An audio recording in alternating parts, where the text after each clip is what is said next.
Hi everyone, and welcome back to 1119. It's Candace, and today we're going to be diving into the different types of self-care that you can be doing regarding your moon sign. Now, we already talked about the moon energy in previous videos, and if you haven't already, I'll make sure to put them up here for you or in the description box so you can check it out. However, the moon basically represents your emotional energy, the best ways that you can nurture yourself as well. The moon sign represents your inner self, emotions, and your subconscious needs. So we're going to be diving into each sign. I'm not going to dive in too thorough, but I am going to throw in some little ducats in for you. So if you follow me on social media, you already know that I posted something about this, and I just want to say that it's not going to be the same thing. You're going to want to stick around to see what you can do within your moon sign as different activities for self-love and self-care. So starting off the bat, Aries, you, my babies, are very fiery and energetic when it comes to your emotions. You thrive on independence, and you're very excited and very driven with a lot of things that you want to do. One of the best ways that you can start to utilize this energy is starting a new project, doing something active, but also doing more spontaneous adventures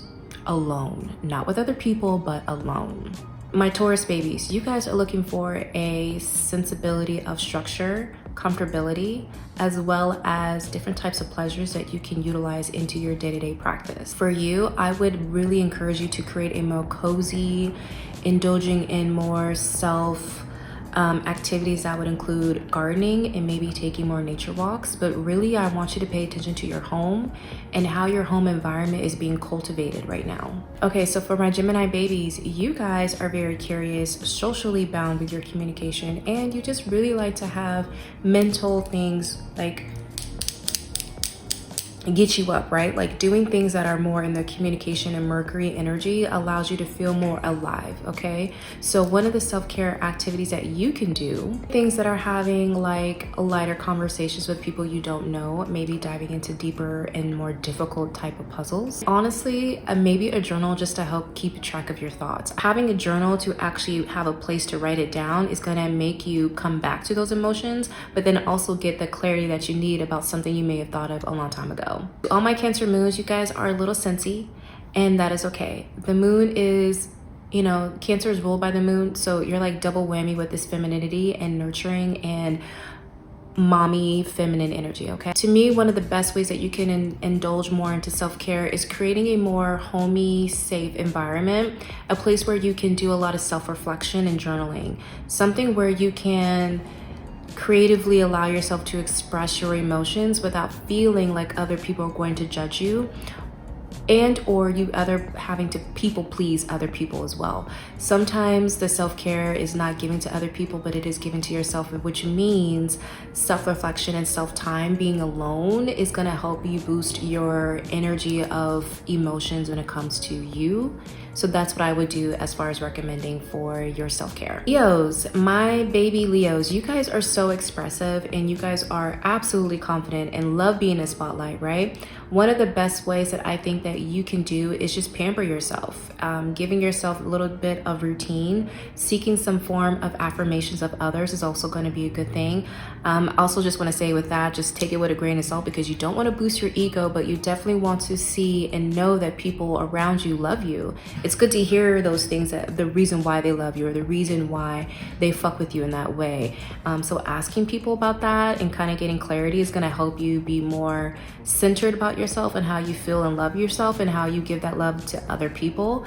But then also like being really creative in the drama and the art of like performance art is going to help you as well. Virgos, my little Virgo babies, I honestly just want to say a few things about you guys.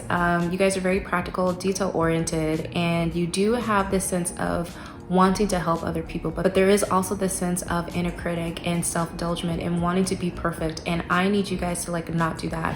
One of the best ways that you can do is creating and engaging in a more healthy routine for your mind, and I think that is going to be the best way that you're going to give your energy of your emotions of how you feel more intuitive to self, instead of you feeling and thinking like I'm not good enough or this isn't going to go anywhere. Like, don't let that self-critic enter line within your mind that makes you second guess about who you are and how you feel about self. Okay, to my Libra moons, you guys are really, we're one and the same. I'm one with you. I have really wanted to know and to install into my practices more balance, more harmony, more peace, more understanding of why I feel this mentally, but then understanding why I feel this emotionally. Being able to like balance those two has helped me understand more about me and my self-peace. And so that is what I'm going to give to you guys as far as like how you can implement that in your self-care. You guys really need to give yourself activities that help calm the mind, but then also animate that self-love energy. So having more positive affirmations that you say to yourself, really embracing the finicky side of Libra, because we can be finicky, we can be flippy floppy, and sometimes you don't want to really recognize the fact that we are. And coming up with those conclusions is really going to help you to bring more of like, I am kind of like that and I need to embrace that. But also at the same time, like spend time with friends. Spend time with people that make you laugh and bring you up in your energy. Don't allow yourself to be around individuals who want to take, because then eventually you're going to get angry, and that's when the Aries energy comes out. Scorpio, man, you guys are intense. I think for my Scorpio moons, you guys are very introspective, and you are absolutely deep in your connections and emotions, to where sometimes you can get lost in the sauce. Okay, my biggest intake for you guys is to really enjoy more deeper conversations with self first, before you have those deeper conversations with other people. By implementing this could be more journaling prompts, or just, you know, going to therapy. This could also be picking up your phone and doing voice memos and just talking and getting those emotions out.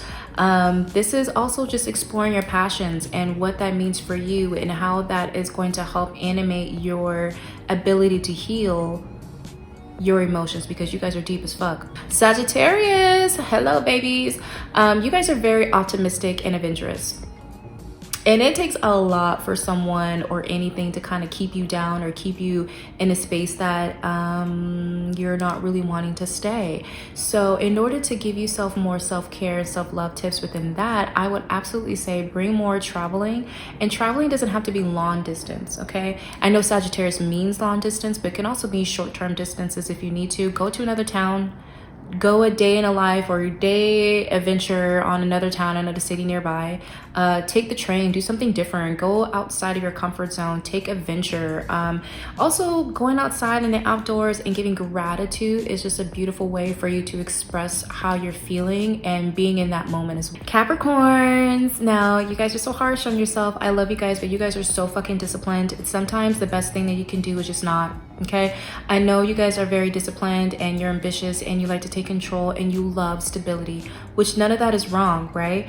But at the same time, I want you guys to be a little bit realistic with your goals, okay? Sometimes your goals can be literally out there and it's a little too much. So like tone it down a little bit. That's gonna help allow you to have a little bit more of an ease about how you actually go about your particular self-care and self-love activities, okay? Being easy with your mind, being more organized or planning, or maybe slow down on organizing and planning. I don't know exactly what's going on in your chart, but I do know that sometimes you can overboard yourself and that can make you feel overstimulated and you need to slow down. Okay, slow down. Aquarius, you guys are so innovative. You guys are my autistic babies a little bit, my neurodivergent mamas. You guys have very different types of social cues, which makes you unique, which makes you very cool. And I don't want you to feel like you're not on the right space when it comes to that. So embrace that energy within you, okay? How you can embrace that energy is doing more self-care activities. And this would be like, you know, doing more social causes, standing up for the little man, standing up for yourself, be more innovative, taking your ideas to the next level, engaging in different types of like-minded individuals. That's gonna help skyrocket your mind, your individuality. Be around those communities and groups that are gonna help amplify that and not the opposite, okay?